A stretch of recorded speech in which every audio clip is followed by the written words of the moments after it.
La vie est dure, mais parfois tellement sucrée. Bienvenue dans la pastèque, pastèque, pastèque. Ici on parle de nos galères, de nos rêves, de comment des jeunes comme nous cherchent leur zone de génie et la richesse. Pas de chichi, pas de chocho, pas de chacha, pas de mytho avec le micro. Bienvenue dans Monsieur Pastèque, bonne écoute.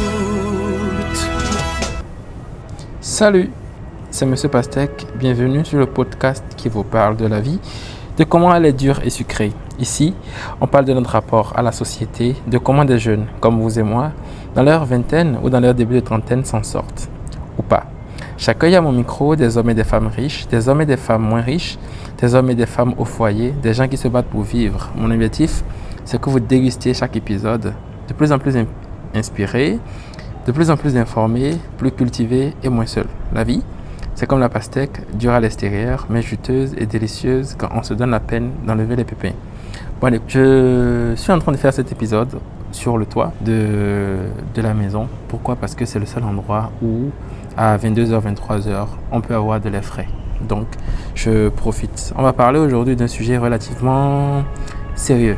Relativement, pourquoi ? Parce que on va parler d'emploi, on va parler de, comme je l'ai dit dans le titre, comment la vie, elle est dure et sucrée pour les jeunes. Donc aujourd'hui, j'ai envie d'aborder tous ces thèmes. Je vous promets, ce ne sera pas barbant. Mais avant ça, j'ai envie de vous parler du sponsor de cet épisode. Je pense que je ne connais plus assez de benguistes. Pourquoi je ne connais plus assez de benguistes ? Parce que chaque fois que j'ai besoin de ramener un produit depuis la France, depuis les États-Unis, depuis la Chine, c'est compliqué. Il faut que je demande sur les statuts WhatsApp, il faut que je demande à gauche, à droite. Et la plupart du temps, on me dit non, désolé. Il y a une semaine que mon ami est rentré. En fait, le créneau, c'est pas bon pour moi, etc., etc. Heureusement que je connais Secure Destination, Secure Destination qui est le sponsor de cet épisode, qui m'a permis d'envoyer plusieurs colis déjà. Donc, beaucoup de thé, pas mal de... J'ai même fait envoyer dernièrement les roues de ma valise. Ceux qui me suivent sur Instagram, vous savez que j'ai des valises personnalisées par Cortez que j'ai reçues sur cet épisode. Et il y a les roues qui sont gâtées. Je ne sais plus où j'étais et je pense que je devais déménager de Paris à Marseille et puis les roues sont cassées. Bref, longue histoire. Du coup, quand je suis revenu à Cotonou, j'ai commandé les roues sur Amazon et Secure Destination m'a livré à Cotonou. Donc, j'ai pris les roues, je les ai changées. Donc, tous mes derniers voyages, j'ai utilisé les nouvelles roues. Du coup, c'est Secure Destination qui permet d'envoyer des colis et de recevoir des colis partout où vous êtes qui sponsorisent cet épisode. Donc je vais mettre leurs informations dans les notes de l'épisode. Si vous êtes curieux, allez voir. Vous avez toujours envie de ramener un produit, des chemises, des habits, des chaussures, des pochettes de téléphone, des médicaments depuis la France, depuis la Belgique, depuis la Chine, depuis les États-Unis. Donc faites-y un tour. C'est tout pour la partie pub. Donc aujourd'hui, j'ai envie de parler des sujets que j'ai mentionnés plus haut. J'ai lu le rapport du World Economic Forum, Pulse 2026, et l'heure est grave. L'heure est grave pourquoi ? Parce que les jeunes font face à des pressions économiques majeures. Donc la vie qui devient de plus en plus chère, un marché du travail où on ne comprend plus rien, un accès au logement qui est hyper compliqué, donc on n'a pas l'argent pour louer les maisons. Les maisons qu'on loue ne sont pas forcément les maisons les plus confortables. Dieu merci, on a un toit. Donc dans ce rapport-là, ils ont listé pas mal de préoccupations, pas mal de problématiques que rencontraient les jeunes. Ils ont fait aussi des pistes de solutions. Et c'est plus vers ces pistes-là que nous allons aller tout à l'heure. Donc parmi ces pistes de solutions, ils ont dit que les jeunes ont besoin d'apprentissage, de stages rémunérés, de soutien à l'entrepreneuriat, avec des partenariats renforcés vers le secteur privé, les institutions publiques pour garantir un emploi accessible, équitable et aligné sur le coût de la vie. Je suis d'accord, je suis totalement d'accord. C'est justement pour ça que j'ai envie d'aborder ce sujet-là. Il y a quelques années, j'ai fait un tweet qui m'a mis dans la sauce sur Twitter. Bon, à l'époque, je voulais exprimer ma frustration sur les rapports qu'avaient les jeunes face à l'emploi et sur le rapport avec leur employeur. Donc à l'époque, j'étais un jeune entrepreneur et j'ai fait le tweet. Donc plein de personnes m'ont appelé, m'ont dit mais c'est quoi ce tweet, supprime, qu'est-ce qui s'est passé ? Bref, donc j'étais dans un bad buzz, mais de fou. Bon, après ça, j'ai été piraté, j'ai quitté Twitter. Bon, bref. Ce tweet parlait de stage, de rémunération et de ce que les jeunes diplômés pensaient pouvoir mériter et ce qu'ils méritaient réellement. Bon, les mots n'ayant pas les mêmes poids chez les uns et les autres, le tweet a fait un buzz, comme je disais. Un buzz qui n'a pas été positif. Honnêtement, ça m'a saoulé. Récemment, j'ai eu une autre discussion lors d'un afterwork au Canal Olympia où on parlait d'engagement social et des bénéfices que cela apportait dans le monde professionnel. Donc, dans cet épisode, nous allons parler de travail. Nous allons nous demander est-ce que ça vaut la peine de le faire gratuitement? Est-ce que ça vaut le coup d'échanger son temps, son expertise, ou oui, globalement son temps, dans l'espoir d'avoir une opportunité plus tard, ou de faire des dizaines de stages non rémunérés pour avoir un poste plus tard. J'espère que ce sujet, ça ne va pas vous ennuyer. Et j'espère surtout que ça va pas me mettre dans la sauce. Bon, de toutes les façons, si ça me remet dans la sauce, je m'en fous. Cette situation, celle où on se retrouve dans une réflexion ou dans une discussion où est-ce qu'il faut faire. Enfin, la question c'est, est-ce que je dois faire un stage gratuit? Est-ce que je dois trouver forcément un stage payant? Nous nous sommes tous retrouvés dans ce genre de situation. Et il ne faut pas qu'on se mente, à moins que vous ne soyez un héritier ou que vos parents vous aient plugué quelque part. On a été dans cette situation, nos frères, nos sœurs s'y retrouvent aujourd'hui. Vous savez quoi? C'est la faute à tout le monde. C'est la faute à nos parents, c'est la faute aux écoles, c'est la faute aux étudiants eux-mêmes. Dans le cas précis, personne n'est innocent. Tout le monde est coupable. Comment? Pourquoi? Les étudiants grandissent avec l'idée selon laquelle, à la fin de leurs études, ils auront un travail. Ce qui est faux. Parce que le travail, il faut qu'ils le cherchent. Et ce n'est certainement pas à la fin des études qu'ils vont commencer à chercher.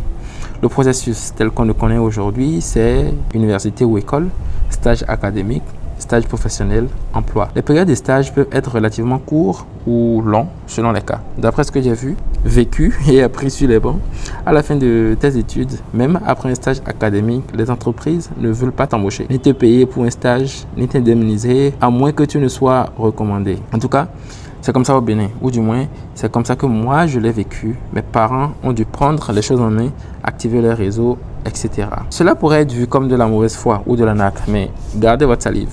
On ne va pas creuser, chercher, bêcher. C'est simplement parce que les entreprises ne trouvent pas la valeur que pourrait leur apporter l'étudiant qui est en face d'eux, qui n'a factuellement pas grand-chose à apporter à l'entreprise, mais qui a tout à apprendre. Pourquoi devrais-je donner de l'argent alors que c'est moi qui lui apporte la connaissance et qui lui apprend les rouages du métier? Bon, c'est sur un tweet de ce genre-là que la sauce a commencé sur Twitter. Moi, je dis bien moi, Monsieur Pastèque, je sais que la responsabilité des entreprises, c'est de former et d'employer les citoyens. Bon, c'est peut-être la responsabilité de l'État de faire, c'est peut-être la responsabilité de l'État, je ne sais plus. Ce qui serait intéressant de savoir, c'est à qui revient la responsabilité de l'insertion des jeunes diplômés. Vous allez me dire dans les commentaires si c'est aux entreprises de faire ça, si c'est à l'État de faire ça, si c'est aux parents eux-mêmes de faire ça, ou si chaque étudiant doit se débrouiller. Dans tous les cas, tout le monde fait comme il peut. Mais vous, dites-moi dans les commentaires ce que vous pensez de ça. Pour en revenir à ce que je disais, et pour reprendre ma posture fictive de capitaliste pur, donc à l'époque du tweet, j'étais un jeune entrepreneur, je dirais ceci: même si l'entreprise ne paye pas de l'argent aux stagiaires, elle en dépense quand même, ne serait-ce que sur le temps utilisé par les équipes pour former les stagiaires, l'usure du mobilier, vous voyez, je pousse vraiment très loin, l'usure du mobilier, les dépenses liées aux fournitures, etc. Vous allez me dire que ce n'est pas vrai et que le stagiaire quand même apporte quelque chose à l'entreprise par sa présence, même si c'est pour apporter des dossiers, faire des photocopies ou acheter ATA et TV. Je peux comprendre que certaines entreprises en profitent pour exploiter les stagiaires et ne pas les payer. Je ne vais pas prétendre que on n'est pas dans le monde idéal. Les entreprises, lorsqu'elles te recrutent ou lorsqu'elles te prennent en stage, en fait, c'est OK. Si elles sont gentilles, elles vont t'exploiter dans l'espoir d'une suite favorable pour toi. C'est pour ça que je pense que c'est principalement la responsabilité des étudiants, des écoles et des parents. Si dès le début de l'université, l'étudiant s'était attelé à acquérir des compétences clés, il serait prêt pour un pré-emploi, pas pour un emploi, un pré-emploi.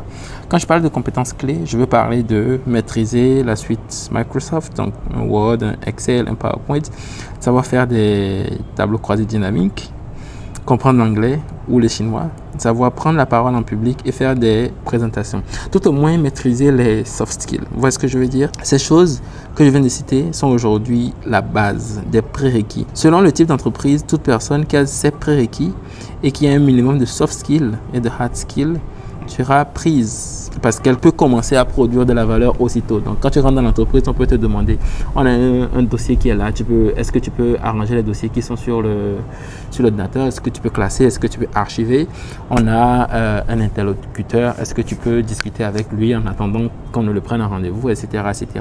En fait, j'ai écouté un podcast la dernière fois, et globalement, ce qu'il disait, c'est que finalement, on recrute beaucoup plus sur la posture de la personne, sur sa façon de se présenter, sur sa façon, est-ce qu'elle parle anglais, est-ce qu'elle discute facilement avec les gens, que plus par rapport aux compétences réelles de la personne. Parce qu'aujourd'hui, dans un monde, à moins que ce ne soit un métier manuel, beaucoup de choses, en tout cas tous les métiers de junior sont automatisés aujourd'hui. Le travail que 3, 4, 5 personnes faisaient avant, c'est 2 personnes qui le font aujourd'hui ou c'est une personne qui le fait aujourd'hui. Bref, normalement après 3 mois dans une entreprise, on est censé avoir acquis cette connaissance du métier pour travailler en toute autonomie. On n'est pas spécialiste, on comprend tout au moins ce qu'on nous a appris et on peut avancer en toute autonomie. Tout du moins, c'est ce qu'une entreprise recherche. Vous voyez? Vous savez, j'ai compris une chose. Après mes expériences en entreprise, le salaire, les conditions de travail, les avantages, ce sont des choses qui se négocient et qui se font à la tête de l'employé. Un employé dont la valeur est évidente et quantifiable est toujours bien choyé. Et dans un monde de plus en plus compétitif, c'est important de produire de la valeur le plus tôt possible. Il y a l'IA qui a augmenté la valeur des compétences des humains qui ont un vrai savoir-faire. Retenez ça. Il y a l'IA qui a augmenté la valeur des humains qui ont un vrai savoir-faire. Donc, lorsque vous êtes plusieurs stagiaires, vous êtes plusieurs personnes dans une entreprise, forcément, au-delà de tout le népotisme qu'on connaît au monde, celui qui produit le plus de valeur, une entreprise qui a besoin de toi ne peut pas te lâcher. Ça, c'est clair. On continue. J'ai lu le livre sur la culture d'entreprise de Netflix. Ça, j'en parle tout le temps. Et la première règle pour avoir une entreprise qui marche, c'est d'avoir des employés d'exception. Aucune entreprise ne va libérer un de ses bons atouts, à moins que cet atout n'ait fait une faute grave ou que l'entreprise n'ait plus les moyens de le garder. Puisque dans le monde du travail, c'est notre compétence qu'on vend. Il faut qu'on soit prêt pour se vendre au prix le plus haut de notre sortie d'université. Donc, à toutes les personnes qui sont prêtes à mettre l'essence sur moi et me brûler, j'ai envie de demander, est-ce que factuellement vous pensez qu'une personne, lorsqu'elle sort de l'université, lorsqu'elle finit ses études, elle a de la compétence factuelle à vendre? Okay? Si vous avez des petits frères ou des petites sœurs ou des enfants même, faites-leur écouter ce podcast et préparez-les au monde du travail parce que dehors là, c'est la jungle. Maintenant, on va entrer dans une autre partie du podcast. Ok? On va parler des jeunes qui te proposent un travail pas rémunéré en te disant que tu auras de la visibilité, de prestige ou que tu pourras contribuer à quelque chose de plus grand. La discussion que j'ai eue je reviens sur ce point. Est-ce qu'on dit au Canal Olympia ou à Canal Olympia? Bref, la discussion que j'ai eue avec les gens un jeudi, donc c'était un after work au Canal Olympia de Casio Sport, notre regretté The Sport, c'était que moi ma position c'est que lorsque tu milites dans une association, lorsque tu fais du bénévolat, en fait il faut que ton objectif il soit très clair. Tout au moins il faut que ce soit pour acquérir des compétences que tu vas réutiliser et que tu vas vendre plus tard dans une entreprise. Ok? Mais on connaît tous, on connaît tous ces entreprises, ces organisations. C'est souvent un tonton, plein de personnes sur les internets qui te demandent de venir travailler pour eux, mais qui ne sont pas prêts à te payer. Donc ça rejoint ce que il y a 2 points. Le premier point, c'est que peut-être que tu n'as pas assez de valeur pour qu'ils te payent de l'argent. Donc parce que tu n'as pas assez de valeur. Je vais reformuler. Peut-être que tu n'as pas assez de compétences pour lesquels ils sont prêts à payer ou c'est des malhonnêtes. Donc, ce sujet, il est tout aussi glissant parce que je m'apprête à questionner, à remettre en cause notre rapport au volontariat et au bénévolat dans les associations et les ONG. Donc, c'est de vous que je veux parler. On nous a dit que c'est important de militer dans les associations parce que ça permet d'avoir des opportunités, de renforcer notre réseau, de se former. C'est vrai qu'on peut avoir tout ça, mais c'est aussi vrai que si tu peux avoir tout ça, si et seulement si tu te concentres sur les opportunités, le réseau et la formation. Si vous avez fait des associations, vous allez toujours voir des gens qui sont hyper concentrés. Ils sont là pour un temps. ils acquièrent le plus de compétences possibles, pardon, ils rencontrent le plus de personnes possibles et après, il y a nos flags bas. Ils s'en vont, ils vont vendre leurs compétences, leur temps ailleurs. En tout cas, quelque part où c'est beaucoup plus rentable. Si on assume notre position de personnes qui sont là pour les intérêts, le monde irait beaucoup mieux. Ce que moi je reproche aux jeunes qui entrent dans les associations, c'est qu'ils ne sont pas concentrés et qu'ils ne vont pas chercher les opportunités et qu'ils ne se donnent même pas la chance de chercher des opportunités et se laissent déconcentrer par les beaux yeux du responsable, par les beaux mots du responsable aussi. En tout cas, ils font ça dans l'espoir que un jour, le leader, donc le responsable en question, les remarque, ait de l'empathie pour eux et leur donne plus de responsabilité. Donc, concentration. Comme pour un emploi, dans le cas du bénévolat ou du volontariat, c'est toujours notre temps et notre compétence qu'on marchande. J'ai discuté, j'étais parti à une activité hier. Je ne sais pas quand cet épisode va sortir, mais bref, j'étais parti à une activité, j'ai rencontré un député, donc elle vient d'être élue députée et c'était lors d'une activité où globalement elle partageait son parcours, où elle parlait de l'autonomisation des femmes, donc très très intéressant comme sujet. Et je me suis levé, j'ai posé une question par rapport au parcours, parce que elle est docteur, elle a milité dans les associations. Les associations, parce qu'elle avait un poste de responsabilité, l'ont fait voyager. Elle a appris à lever de l'argent, beaucoup de milliards. Après, elle a rejoint un ministère. Après, elle a rejoint un fonds de private equity. Après, elle est docteur. Après, elle a une entreprise. Après, elle a des ONG. Bref, pour les personnes qui sont aujourd'hui, elle est députée. Pour les personnes qui sont concentrées, le chemin n'est peut-être pas tout tracé, mais ça promet. Quand vous êtes dans une association, que vous faites les choses, parce qu'on nous a dit de cultiver, de donner notre temps pour la société, d'aider les uns, de give back, etc. Bon, vous allez le faire, on le fait. Mais vous allez rester au même niveau. On reste finalement au même niveau parce qu'entre-temps, on n'a pas bougé, on n'a pas fait les choses, on n'a pas été concentré, on n'a pas cherché notre intérêt. Je parle du postulat selon lequel tout travail mérite salaire, que toute entreprise qui se veut fonctionnelle a besoin de personnes qualifiées qui restent. Pour rester, la vision, le projet, les collègues, c'est suffisant au début, mais quand les charges de l'employé frappent à la porte, il est obligé de faire un retour aux fondamentaux. C'est quoi les fondamentaux? J'ai besoin d'argent pour payer du carburant, j'ai besoin d'argent pour payer le bus, j'ai besoin d'argent pour manger, tout au moins. Quand on vit chez ses parents, quand on n'a pas de charge, ce sont des choses qu'on peut se permettre de faire. Mais à un certain niveau, ce n'est plus possible. Même si c'est pour avoir de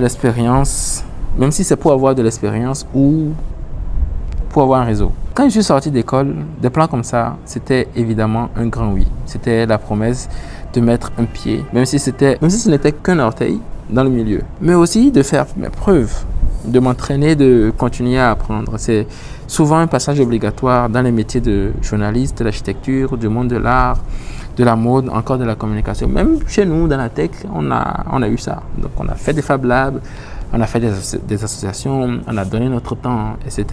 Ça, personnellement, moi, ça m'a permis de comprendre comment l'écosystème était structuré, de cibler une place que je voulais occuper dans cet écosystème-là et surtout de savoir si, oui ou non, j'ai envie d'aller dans le monde associatif, si j'ai envie d'aller dans l'entrepreneuriat, si j'ai envie de juste faire de la consultation, etc.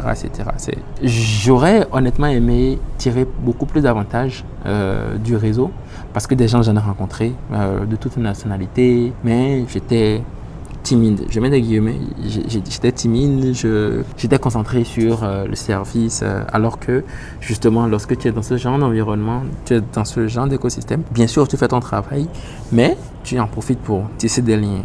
Ça fait partie des soft skills dont j'ai parlé, dont j'ai parlé au début. Aujourd'hui, certainement parce que je suis plus vieux, je vais dire un grand nom à des propositions de ce type. Participer à un projet gratuitement et quand ça va prendre, on va commencer à me payer. Non. Derrière cette proposition, il y a tout un système qui considère que le travail peut être gratuit. C'est ça le problème. Le travail gratuit, c'est devenu une toile de fond silencieuse du monde du travail. Et parfois, on ne le remarque même plus. J'ai déjà rencontré beaucoup de personnes dans la com, dans la musique, dans l'art ou dans la tech qui m'ont déjà confié qu'ils jouent ou travaillent parce que ça leur permet d'avoir de la visibilité. Surtout pour les gens de la com, du journalisme. Hein. Comment arrivez-vous à apprécier la visibilité? En fait, c'est la question toute simple. Comment arrivez-vous à apprécier la visibilité et surtout comment est-ce que vous arrivez à convertir cette visibilité-là qu'on va vous donner lorsque vous travaillez gratuitement en salaire? Est-ce que d'une certaine façon ça vous permet de payer des factures? Est-ce que d'une certaine façon peut-être que ça vous permet de sortir de chez vous et de vous occuper? Et ça c'est déjà quelque chose. Mais une fois encore, si on veut parler factuellement, est-ce que vous pensez que cette visibilité qu'on vous promet, qui n'est peut-être pas le cas parce que c'est de la politique finalement dans les entreprises, dans les associations, vous n'avez pas cette visibilité, en tout cas pas comme vous la recherchez. De plus, on vous propose de la visibilité, mais ce n'est pas cadré, ce n'est pas explicite. C'est comme si tu acceptais de travailler et en échange, on te donnait un billet de Monopoly par exemple. Okay? Nous les vieux de la vieille, on ne tombe plus vraiment dans ces panneaux. Quand quelqu'un me contacte ou quelqu'un me dit écoute, j'ai un projet, je pense que ça va donner, est-ce que tu aurais du temps pour m'aider sur ce projet? Je lui demande directement qu'est-ce que moi j'ai à y gagner. La plupart du temps, les gens ne réfléchissent pas à ça. Qu'est-ce que moi j'ai à y gagner, à donner de mon temps, à participer à ton projet? Lorsque tu m'en parles, je peux trouver directement que le projet il est hyper intéressant et que j'ai un intérêt à le faire. Peut-être parce que j'ai envie de mettre les pieds dans une nouvelle industrie, auquel cas je veux le faire. Peut-être que je sens que l'argent qui va sortir, peut-être que tu n'as pas l'argent pour payer aujourd'hui, mais dans un mois, c'est clair que j'aurai de l'argent, auquel cas je vais le faire aussi. Mais si la personne qui est en face de vous n'arrive pas à répondre à la question, qu'est-ce que moi j'ai gagné? Parce que, à mon avis, c'est ce qu'il faut mettre devant pour convaincre. Ok? Malheureusement, lorsqu'on est en début de carrière et qu'on n'a pas d'emploi, on est à la maison, quand on te propose ça, bon, on prend ça rapidement. Quand on sort d'école, qu'on n'a pas encore fait ses preuves, qu'on a envie d'apprendre, de montrer et d'exister, on accepte de travailler gratuitement parce qu'on croit que c'est temporaire, qu'il faut montrer ses compétences, se créer un réseau, acquérir de l'expérience. Parce qu'on nous a appris qu'avant de mériter un salaire, il fallait faire ses preuves. Je mets encore des guillemets. Parce que dans certains milieux, parce que dans certains milieux, le travail gratuit est presque devenu comme une condition d'entrée. Okay? C'est exactement ce que décrivent des chercheurs américains. Oui, j'ai fait des recherches. Kathleen Kutt et Thomas Carrigan, ils ont écrit un article qui est apparu en 2013 dans le premier volume de The Political Economy of Communication. Ils ont introduit le concept de travail de l'espoir. Donc, c'est exactement ce que c'est.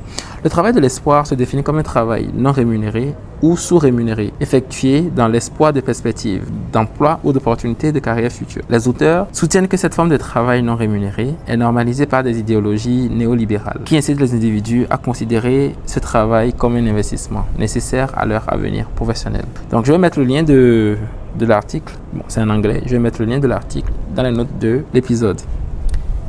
Ils sont invités au départ des blogueurs, des créateurs de contenu, des contributeurs libres du web, mais leur analyse s'étend aujourd'hui bien au-delà. Le travail de l'espoir, c'est toute forme de travail fait par anticipation ou non, au nom d'un futur qui t'aide à venir. Quelle tristesse, quelle désolation. Quand on dit tu vas avoir un CDI, continue de travailler pour moi, comme on le voit dans les entreprises qu'on connaît tous, comme la mode, toutes les entreprises aujourd'hui font ça. Donc continue comme ça, on te fait miroiter un contrat, on te dit fonce, ok, fonce, c'est bien ce que tu fais, continue comme ça. Donc on s'est fait embobiner globalement, même moi je me suis fait embobiner parce qu'on a l'habitude de faire ce travail au nom de la passion, de la vocation, de l'amour du métier ou de l'engagement citoyen. Et pas pour l'argent parce que ce serait bizarre, n'est-ce pas? Et la promesse de l'emploi, ce n'est plus qu'une promesse, c'est en sorte un outil du gouvernement. Ce serait un peu naïf de penser que cette façon dont notre monde professionnel il est fait, ce n'est pas politique, ok? La politique, je vais même dire, ce n'est pas le système. Le système, ce n'est pas quelqu'un qui le fait, c'est tout le monde qui le fait. C'est une, deux personnes qui ont commencé, ça les arrange bien, ils ont continué, et aujourd'hui, nous en sommes là où nous en sommes. Vous savez c'est quoi le pire? C'est que les entreprises et les associations utilisent ce système-là pour assurer à moins de frais des tâches Le bénévolat devient alors un visage du travail gratuit, celui qu'on justifie au nom de la solidarité, de la passion, de la vocation. Ce système, on le retrouve aussi dans les faits les plus simples, les plus quotidiens. Roulement de tambour, les stages. En fait, normalement, et depuis très longtemps, on ne devait pas avoir le droit de faire des stages gratuits. Petite pensée à ces gens qui enchaînent des stages parce que en réalité, on ne veut pas les rémunérer ou on ne veut pas leur signer un contrat. Je sais que la loi est différente dans chaque pays en fonction de là où vous nous écoutez. Mais ici au Bénin, les gens ne sont pas obligés de payer les stagiaires. Ils ne sont pas obligés. Donc c'est laissé à l'appréciation de chaque personne. La plupart du temps, il y a des écoles qui obligent les entreprises qui prennent des stagiaires chez eux à leur payer quelque chose. Enfin, ce n'est pas un salaire, c'est une indemnité de stage. Donc, il y a des entreprises qui sont beaucoup plus généreuses que d'autres. Mais une fois encore, quand je disais au début que c'était la faute de tout le monde, c'était la faute des parents, des élèves, des écoles et des entreprises. Voilà. Certaines écoles obligent les entreprises à payer.